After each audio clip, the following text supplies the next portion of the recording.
This is certainly not the first video I've made about Sam Harris. To those weary of hearing me talk about Sam Harris, although it won't exclusively be about him, then I would suggest tune out. But for several personal reasons, as well as more general reasons, I think it is important to talk about him. He's a pretty prominent public figure. He has the Waking Up podcast. Title of the video, yes, pun intended. And I think he's oftentimes has a lot of relevant stuff to say. And sometimes he just misses the mark by 1,000 miles. Well, as I said, this isn't just about him. It's about, more broadly, the Me Too movement and what happens when the repetition of inaccurate accusations and, more importantly, unverifiable accusations give certain people pause to think. And the following clip is a collection of snippets I snipped together of a somewhat longer talk he gave, and a link to the full talk will be in the low bar, on his views of a particular incident involving the physicist Lawrence Krauss and various accusations made against him. And I think, and one of the main points of the video, that Sam Harris is somewhat, in some sense, evolving with his thoughts. So let's have a listen. First, some generic things to say. I have known Lawrence for many years. I've been to many conferences with him. I've done a few live events with him. And I have never seen him misbehave, so there was nothing that I ever encountered directly that concerned me. When this BuzzFeed article came out, there were many things that were obvious about it that suggested that we shouldn't rush to accept all of these allegations. First, it was BuzzFeed. It's not to say that BuzzFeed can't break a real story, but BuzzFeed is on the continuum of journalistic integrity and unscrupulousness, somewhere toward the unscrupulous side. I know what it's like to be defamed in journals of that sort. Salon, Alternet. These are not websites that are especially assiduous in how they fact check. So there are reasons to be cautious in accepting this BuzzFeed piece. But nonetheless, it purported to present the testimony, much of which was anonymous, of many women who claimed to have been victimized to one or another degree by Lawrence. So, generically, BuzzFeed is terrible. There were certainly signs of bad faith in the article. And it's just a fact that I'm not in a position to judge the truth of such allegations. As I said, I've never seen Lawrence do anything untoward, but the fact that there's this much chatter about how he's behaved is certainly a cause for concern. And I can say in the aftermath of this article, I have since heard from people who have not gone on the record, who did not want to be a source for any public allegation about Lawrence, but who assure me that these kinds of stories are true. So I can offer no defense of Lawrence here. And the only other thing I'll say is that it's highly relevant to me to distinguish gradations of sexual misbehavior.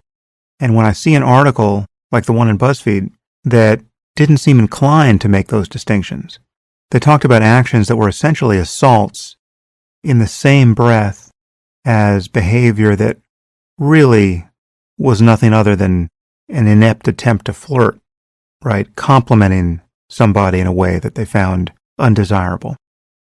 If you're not going to make those distinctions, it's very hard to take even the serious allegations seriously.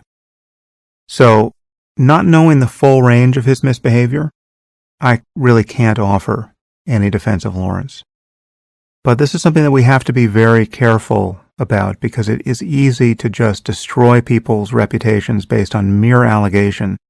And I say this as somebody who has been on the receiving end of this kind of thing, not for anything like sexual harassment, but charges of racism based on my criticism of Islam. Those are everywhere. And if people could have made those stick, they would have. they'll try again tomorrow to do that. And I'll leave it at that. More generally on the Me Too movement, and this is something I did say in Phoenix, I'm certainly biased toward believing all women who say that a guy was creepy, right? I mean, that is my bias. And I have to correct for that bias in ways so as to give someone a presumption of innocence before more facts are in, which in certain cases is only decent to do.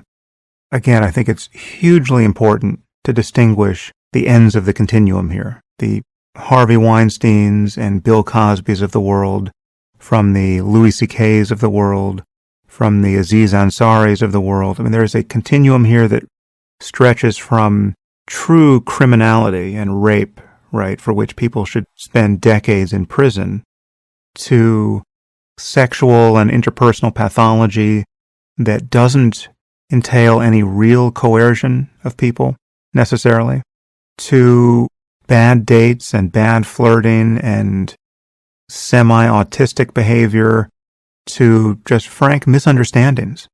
It stretches all the way to cases where, had the guy been desirable to the woman, his behavior would have totally passed as flattery and successful flirting.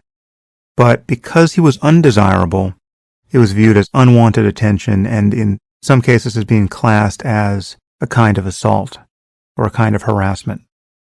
I have no idea how single people are going to navigate this space in the workplace and at conferences. This seems now incredibly fraught, and we should all want to find some more adult way to navigate these waters. Sam Harris, as you probably know, as he admits in this clip, he is, you could argue, almost certainly biased towards believing everything women say. He says it. He has a bias. He needs to correct for it, or he needs to attempt to correct for it, because in some cases it's the only decent thing to do. But increasingly he's aware of the proliferation of these accusations and the possibility that some of them simply cannot be verified, some of them are untrue, and most importantly, these gradations. And I want to give some credit to Harris in the sense that, well, Harris has always put himself out there as a person who likes to embrace the evidence, and a person who wants to live in an objective reality and work with what is objective. I think one of the infamous moments in the last couple of years where you could see this was his discussion with Peterson, where Peterson was being needlessly abstract and obtuse, and Harrison just wanted to get to the nitty-gritty. And I think it is obvious to everyone at this stage of the game that not every accusation, at the very least, will fall in line with the content of the accusation. By that I mean these gradations. Maybe there was some inept flirting. Maybe the woman just didn't think he was a cool dude, so horrible. I hate the term creepy. That's the one Harris uses. Creepy, of course, is a term that women use to describe men they just don't favor. And as he cites himself, if the guy had been much more attractive or wealthy or, well, completely different story. When there is a preponderance of evidence that there is this continuum, A, and B, not every claim turns out to be true, this gives pause to many people. And I'm pleased to say that Harris might be at that stage where, despite his innate biases, which he concedes to having, that he's inclined to believe every woman, that maybe that's not the best course of action. Maybe women, too, are fallible. Me too. Maybe women too, are fallible. And I think that's a huge step for somebody who is so relentlessly gynocentric as Sam Harris. The guy says he wants to believe every woman at their word. The guy says he prefers women to men. There's no basis of evidence for this. This is simply an emotional response. I think he would concede that. And I think this might have broader implications down the line for other people as the Me Too quote-unquote movement, although I think it's a stretch to call it that, proceeds forward, because there will be many cases where the truth cannot be ascertained, where the occurrences are unverifiable, and where the content of what happened cannot be attested to. And what happens in such cases? I think healthy skepticism is the order of the day here. And in many ways, we've reached the stage, sort of the opposite of Sharia law, where two women are required to testify for the testimony of one man, where the infallible female is now to be believed in every case. And the biggest issue is that despite all of that, all you need are a few muddy snowballs thrown your way to ruin your reputation if you're a public figure. And there's another effect going on here, and it's related to the left, of course, and Sam Harris is a liberal. He's on the left, and he's mentioned this and talked about this many times, that with the direction things are going, the right, quote-unquote right, is being fed ammunition, unwittingly or perhaps wittingly, and it's not helping the quote-unquote left-leaning causes. Now, I think that, I don't know the truth of Lawrence Krauss thing is just, it's almost orthogonal to what I'm talking about. Yes, it's related. It's he's been accused. I don't know the results of that. I haven't followed up on it. But it's just one guy amongst many, and it's just not really clear.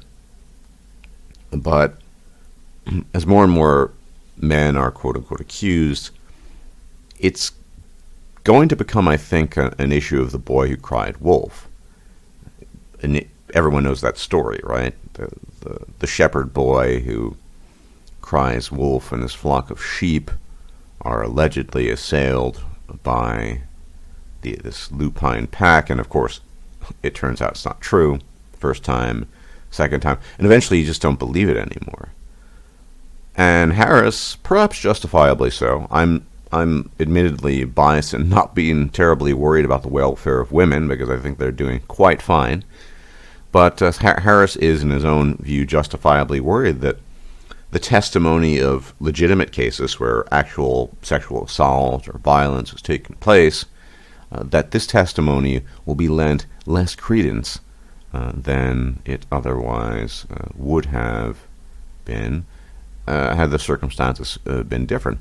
Had the boy who cried wolf, or in this case the female who cried wolf, not uttered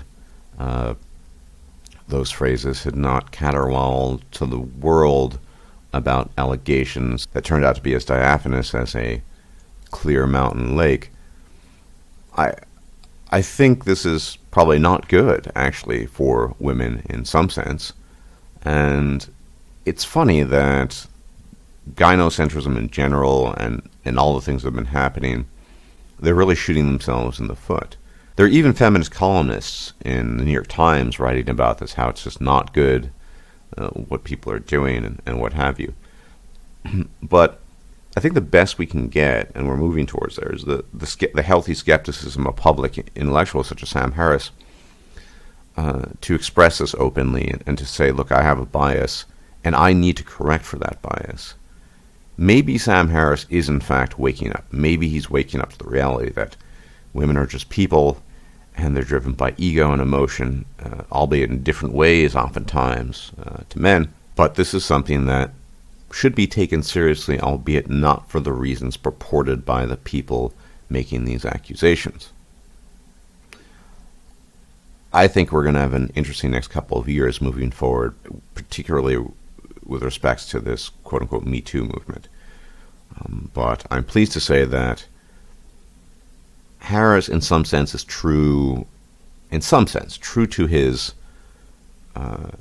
own purported claims of trying to be in touch with objective reality and trying to measure claims and not just believe everything on a whim, despite his own emotional biases.